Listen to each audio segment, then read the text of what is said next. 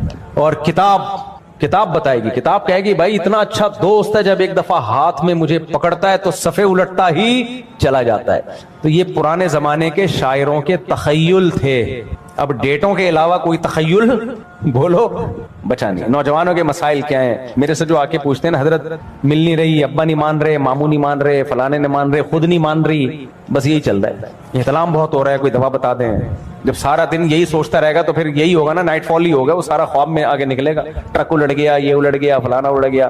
یہ چل رہے ہیں آج کل کے نوجوانوں کے تخیل. بھائی وہ اقبال نے کہا تھا نا کہ تو شاہی ہے بسیرا کر پہاڑوں کی چٹانوں پر. اقبال دنیا میں آ گئے نا دوبارہ, وہ بولے کہ تو پتہ نہیں کہاں بسیرا کر رہا ہے یار. تو چھوڑو, بھی زیادہ آگے نہیں جاتا میں. تو میرے بھائی فوج میں جاؤ یار, زیادہ سے زیادہ آرمی جوائن کرو. دیکھو اس وقت پاکستان کی حیثیت صرف پاکستان نہیں ہے, پوری دنیا کے اسلامی ملکوں کا دفاع, اس میں سب سے بڑا کردار پتہ ہے کس کا ہے؟ منہ سے پھوٹ لو, پاکستان کا ہے. ہم نے کچھ نہیں کیا 70 سالوں میں, گھاس کھائی ہے, لیکن ڈیفنس ہم نے بڑا خاندانی کر لیا, اپنا مضبوط کر لیا. گھاس کھا کے کیا لیکن کیا ہے. قرضے واپس نہیں کرتے ہم الحمدللہ, یہ اللہ کا بڑا فضل ہے ہم پر. لیتے بہت ہیں, دیتے نہیں ہیں, اور جو لیتے ہیں وہ لگاتے نہیں ہیں. یہ سب اپنی جگہ, گٹروں کے ڈھکن ہمارے ہاں نہیں ہے, لیکن ایک کام ہم نے کیا, اپنا ڈیفنس ہمارا. دیکھو غریب آدمی جو طاقتور ہو وہ عزت سے جیتا ہے کہ نہیں جیتا؟ اس مالدار سے جو ہر وقت ڈرتا رہتا ہو. کیا خیال ہے؟ تو اس لیے ہمارا ڈیفنس مضبوط ہے. ہم نے انڈیا سے جنگ میں دکھا دیا, اور بھی اسرائیل کتنا ہمارے خلاف ٹویٹ کر رہا ہے, پتہ ہے آپ کو؟ ہمارے وزیر خارجہ نے جو ابھی ٹویٹ کیا تھا, وزیر دفاع نے جو ٹویٹ کیا تھا, تو اس پہ اسرائیل کتنا پاگل ہو گیا ہے. میں نے خود ٹویٹ پڑھی ہے اسرائیل کی, تو وہ پڑھ لو, پتہ چل جائے گا کون اسرائیل کا دوست ہے اور کون اسرائیل کا دشمن. اسرائیل تو یہ کہہ رہا ہے کہ یہ نیوٹرل ملک تھوڑی ہے, اس کو کیوں ڈالا ہوا ہے بیچ میں سلو صفائی کے لیے؟ یہ نیوٹرل ملک تھوڑی ہے, اس سے تو ہمارا پڈا ہے. تو اور کسی نے ابھی اور بھی بہت ساری باتیں, وہ خوشبو لگا کے اکیلے میں آنا تو بتاؤں گا. اچھا بھائی میں مکمل پڑھ لوں, اس میں بیچ میں اتنا مزہ آ گیا تھا نا, شعر و شاعری شروع ہو گئی. محمد سفیان بن نسیم الدین انصر شاہ بنت شہزاد احمد. انصر شاہ نام ہے دلہن کا, انوشا, اس کو صحیح دکھوائیں, انوشا بنت شہزاد احمد دلہن کا نام ہے. 50,000 روپے مہر. دلہن کے وکیل کہاں ہیں بھائی؟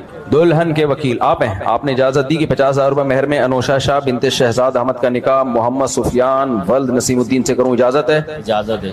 الحمدللہ نحمده ونستعینه ونستغفره ونؤمن به ونتوکل علیہ ونعوذ باللہ من شرور انفسنا ومن سیئات اعمالنا من يهده الله فلا مضل له ومن يضلله فلا هادي له ونشهد ان لا اله الا الله وحده لا شريك له ونشهد ان سيدنا وحبيبنا وشفيعنا وسندنا محمدا عبده ورسوله صلى الله تعالى عليه وعلى آله وأصحابه وبارك وسلم تسليما كثيرا كثيرا.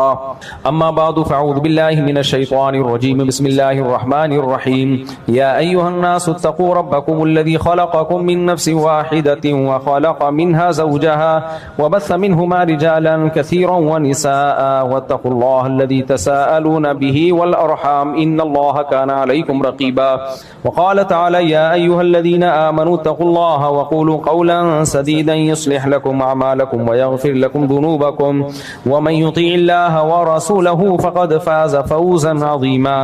وقال النبي صلى الله عليه وسلم النكاح